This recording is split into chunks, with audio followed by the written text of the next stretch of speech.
My name is Lila Bennett, and I've spent most of my life trying to be the daughter my family could frame in gold. That night, at my brother Max's engagement dinner in Asheville, I sat at the far end of the table, where the polished wood met a cold brick wall. The restaurant, a chic spot called Hearthstone, glowed with soft Edison bulbs, but their light seemed to stop just short of me. My navy dress, simple but deliberate, brushed against a chair that felt like an afterthought, squeezed in next to the dessert cart. No one noticed when I slipped in 10 minutes early, just like no one noticed when I stopped being the family's golden girl. The air smelled of rosemary and money, and my family was in their element. Max stood at the table's head, all charm and easy smiles, toasting with his fiancée, Sarah, whose laugh carried like a melody everyone wanted to hear. My mother, Eleanor, adjusted her silver bracelet, her eyes darting to make sure every napkin was folded just so. My father, Tom, nodded along, his pride in Max quiet but unmistakable. I sliced into my overcooked salmon, nodding when someone glanced my way, but I was a ghost in their story. They hadn't noticed when I left my cardiology residency, or when I moved out of Raleigh to a tiny loft above a bookstore in Asheville. They hadn't asked what I was doing, so I stopped offering answers. Growing up, I was the one they bragged about. Straight A's, science fairs, the kid who'd rather study than go to football games. Eleanor used to call me our future doctor, her voice bright with certainty. But somewhere between late-night study sessions and the sterile hum of hospital corridors, I started to feel like I was living someone else's script. When I walked away from residency, I didn't slam doors or make speeches. I just packed my stethoscope into a box and left. The silence that followed was louder than any argument. Eleanor's voice, sharp and small, asked, "What now, Lila?" I didn't have an answer then, and they didn't ask again. That night at Hearthstone, as laughter swirled around Max and Sarah, I felt the familiar sting of being unseen. I wasn't rude. I smiled, I passed the bread, but I was absent in a way that didn't disrupt their rhythm. Until Sarah, her eyes catching mine across the table, tilted her head like she'd just noticed me for the first time. "Hold on," she said, her voice cutting through the chatter. "You're Lila Bennett?" The room didn't freeze, but it slowed, and for the first time that night, I felt the weight of eyes on me. Not pity, not judgment, just curiosity.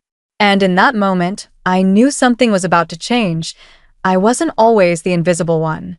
Back in Raleigh, I was Lila Bennett, the kid with a plan.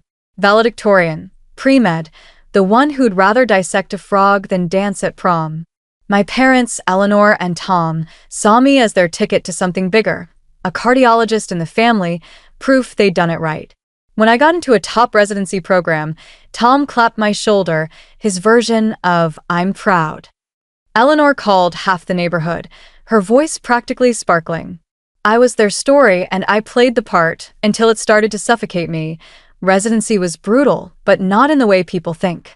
It wasn't the long shifts or the endless charts. It was the quiet moments, coming home to an empty apartment, no one to share the weight with, just the expectation to keep going, to smile, to be the Lila they'd written into their script. I started to feel like a machine, not a person. The day I quit, I didn't yell or cry. I folded my white coat, tucked it into a box in my closet, and sat on the floor of my Raleigh apartment, staring at the wall. I didn't know who I was without the stethoscope, but I knew I couldn't keep pretending. When I told my family, the phone line went dead silent. Eleanor's voice, when it finally came, was a whisper. "So what now?" Max, busy with his law career, just said, "You'll figure it out." They didn't ask what I was feeling, and I didn't know how to tell them. So I left. I packed up and moved to Asheville, trading sterile hallways for a loft above a bookstore on Patton Avenue. The space was small, with creaky floors and the faint smell of old pages, but it was mine. No diplomas on the walls, just a kettle that hummed softly and a window overlooking the Blue Ridge Mountains. They didn't ask where I'd gone. At family gatherings, they filled the silence with their own story. Lila's taking a break. She's finding herself. Such a shame about medicine. At Thanksgiving, Eleanor talked up Max's latest case, while my pecan pie sat untouched. I stopped trying to explain. Instead, I started writing scribbled thoughts in a notebook like, what if your worth isn't what you achieve, but what you choose to leave behind? They wouldn't get it, but for the first time I was starting to. Asheville felt like a place where broken things could grow again.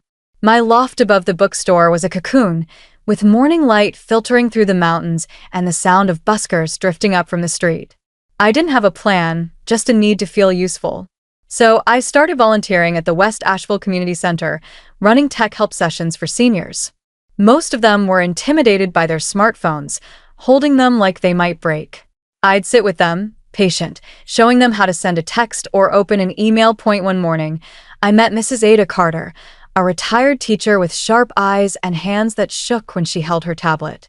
"This thing's out to get me," she joked, but her voice wobbled. I showed her how to unlock it, how to tap out a message to her grandson, Jaden. When the screen lit up with his reply, a photo of him at college, she teared up. "I didn't think I'd ever figure this out," she said, squeezing my hand. That moment stuck with me, like a seed planted in soft soil. Helping Ada felt more real than any hospital shift ever. I started going to the community center every week, teaching small groups how to navigate video calls or online banking. I printed guides in big, clear fonts and spoke slowly, watching their faces light up when they got it. Ada sent me an email one day, her first ever, saying she'd joined a virtual book club. "You gave me a piece of the world back," she wrote. I read that email over and over, feeling something I hadn't in years. Purpose. That's when ConnectSphere was born. Not as a business, but as an idea scribbled on a napkin. I wanted to build something that bridged the gap for people like Ada, making tech a friend instead of a foe. I used my savings to buy a domain name and built a simple website from my tiny kitchen table with a borrowed laptop and a cheap microphone. I recorded tutorials, my voice shaky at first, explaining how to use voice commands or enlarge text. It wasn't flashy, but it was honest. And slowly, people found it. Seniors, caregivers, even a veteran who emailed me to say he'd video called his daughter for the first time in years.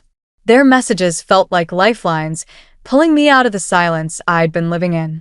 ConnectSphere grew faster than I expected. Within months, I had signups from all over, grandparents in Charlotte, retirees in Savannah, even a widower in Boise who learned to order groceries online. I added voice navigation tools and simplified menus, staying up late to tweak the site until my eyes burned.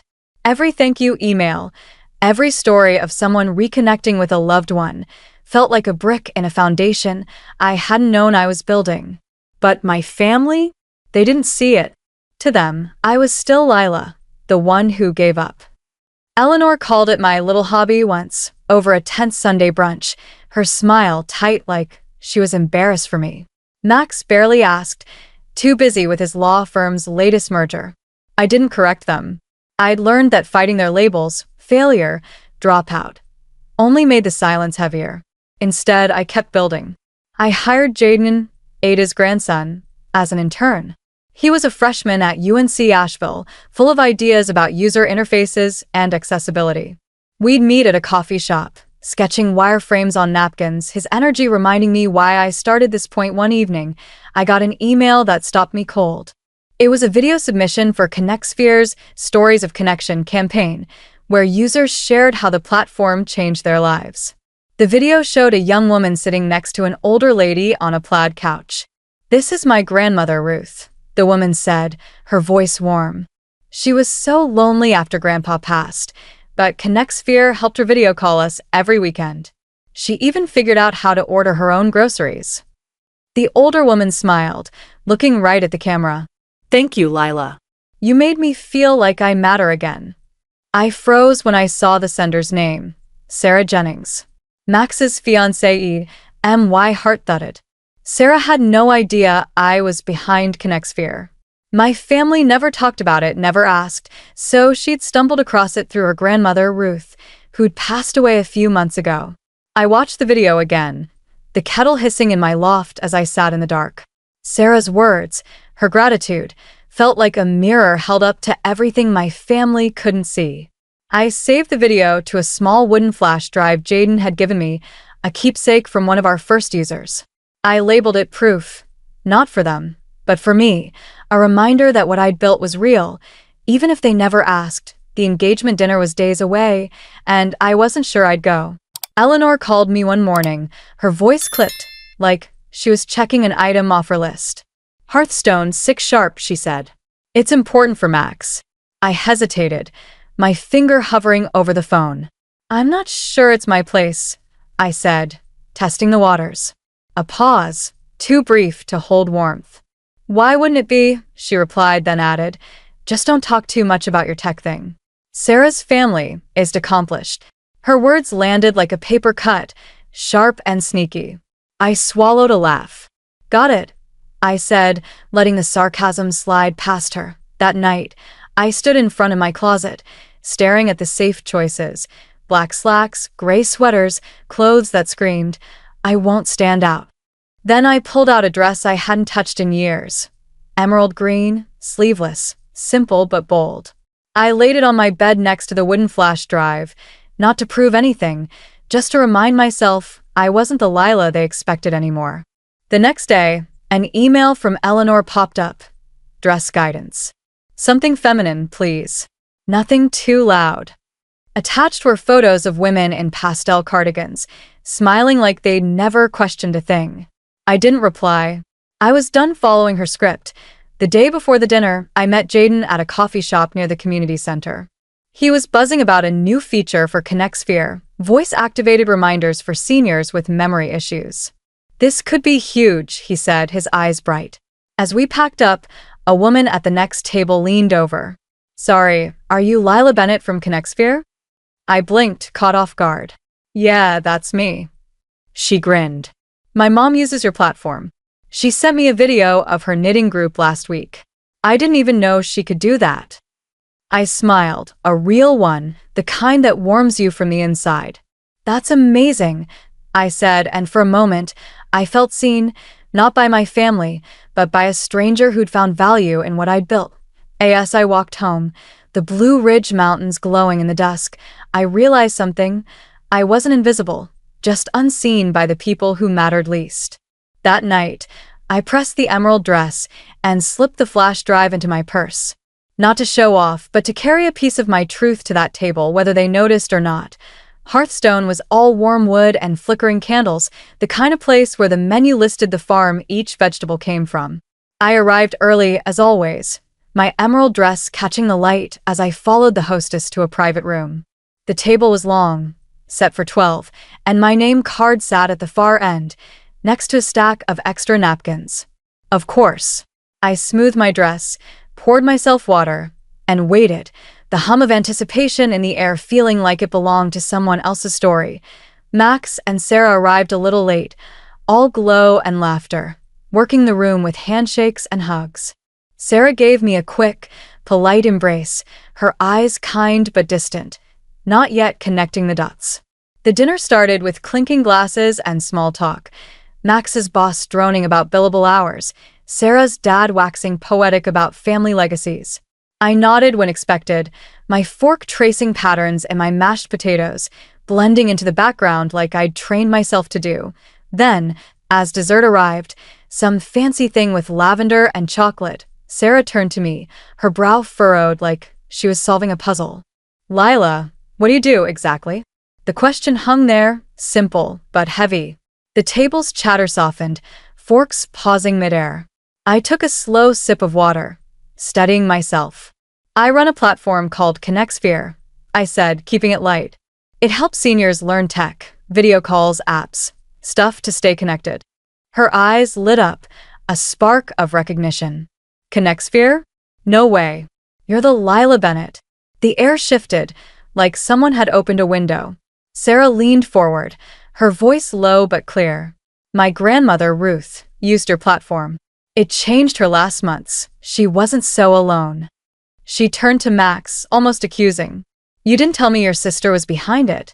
Max blinked, caught off guard, his fork frozen. I met his gaze, calm but unflinching. "You never asked," I said, not to hurt him, just to let the truth breathe. The room stilled, the weight of those 3 words sinking in. Sarah kept going, telling everyone how Ruth video called every Sunday, how she'd smiled more in those months than in years. Eleanor's hand hovered over her wine glass, her face unreadable. Tom stared at his plate. Then Max's colleague leaned in, asking about voice navigation for his dad. Another guest mentioned a mother struggling with email. I answered, steady, no need to oversell. Connect Sphere spoke for itself. For the first time, I wasn't invisible at that table. I was the one holding the light. After Sarah's words, the dinner took on a different rhythm. The table, once a stage for Max and Sarah's glow, turned toward me. Not dramatically, but like a tide shifting. Max's boss asked about Connect Sphere's accessibility tools, genuine curiosity in his voice.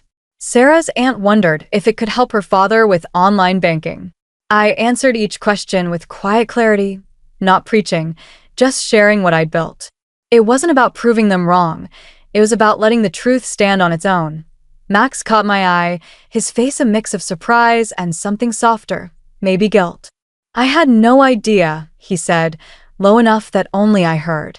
I'm sorry we didn't ask. I nodded, not because it erased the years of silence, but because it was a crack in the wall we'd built between us. Eleanor, across the table, hadn't spoken, but I caught her watching me, her eyes lingering longer than usual, like she was seeing a stranger she wanted to know. Tom shifted in his seat, his fork tapping his plate, a nervous habit I hadn't seen in years. AS dessert plates were cleared. Sarah stayed close, still buzzing with disbelief. You should have told us, she said, half laughing. This is huge. I smiled, small but real. It didn't feel like the right time, I said, echoing the truth I'd carried for too long. The conversation drifted to other things, wedding plans, Max's latest case. But it felt different now, less like a performance I wasn't invited to. Guests swapped business cards with me, asking if Connect Sphere operated in Durham or Raleigh. I said we were expanding, not because I needed their approval, but because it was true. As we left, Max caught me by the coat rack, his hands stuffed in his pockets like a kid caught skipping class. I should have known, he said, his voice rough. I'm sorry, Lila. I looked at him, my brother, the one who'd always been the star while I faded into the background. It's okay, I said, and I meant it, not because the hurt was gone, but because I didn't need his regret to keep going. Walking out into the cool Asheville night, the mountains dark against the sky, I felt something new. Not pride, not anger, just the quiet weight of being enough. For once, I wasn't chasing their light. I was carrying my own. A few mornings later, I found an envelope in my mailbox, tucked between bills and a flyer for a local art walk. It was heavy cream paper, my name written in Eleanor's careful cursive. No email, no text, just ink and intention. I opened it in my loft, the scent of coffee mixing with a faint must of old books from downstairs. Her words were measured, not the polished script she usually wielded. I watched Sarah's video, she wrote. I cried, Lila, not because I didn't know what you'd done, but because I never asked what you were building. I was so caught up in what you left behind, I missed what you were walking toward. You dared to start over, and you gave people something beautiful, connection, dignity. I'm proud of you. She signed it, Love, Mom. Simple and unadorned. I read it 3 times, then tucked it into a drawer beside the wooden flash drive. I didn't frame it or call her back. I didn't need to. For the first time, her words weren't the measure of my worth. They were just a quiet echo of what I already knew. I'd built something real, not for their applause, but for the people who needed it, and for the version of me I was finally starting to recognize. That a couple of weeks later, I stood in a small community center in West Asheville, a room with folding chairs and a pot of slightly burnt coffee in the corner. The crowd was modest, retirees, a few librarians, Jaden with his grandmother, Ada, beaming in the front row. I didn't talk about Connect Sphere's metrics or growth. I told them about Ada, who sent her first email to her grandson, and the veteran who saw his daughter's new baby through a screen. I shared how I'd walked away from a life that wasn't mine, stumbled, and found something better, a purpose that felt like home. When they clapped, I didn't cry, but I smiled, the kind that starts deep in your chest and doesn't need an audience. Back in my loft, I taped a note to my fridge. They'll say you let them down until they see you were the one holding the light. No signature, just truth. In the reflection of the fridge door, I saw myself, steady, whole. Not because they finally saw me, but because I'd stopped waiting for them to everyone who's followed this journey. Thank you. You've walked with me through silence, doubt, and the kind of victory that doesn't need a spotlight. If my story hit you, maybe made you angry or hopeful, hit that subscribe button and join us. Every click, every connection, is a story of finding your way back, of building something that matters. Keep shining your own light, and I'll meet you right here, where every step forward tells a story of heart and new beginnings.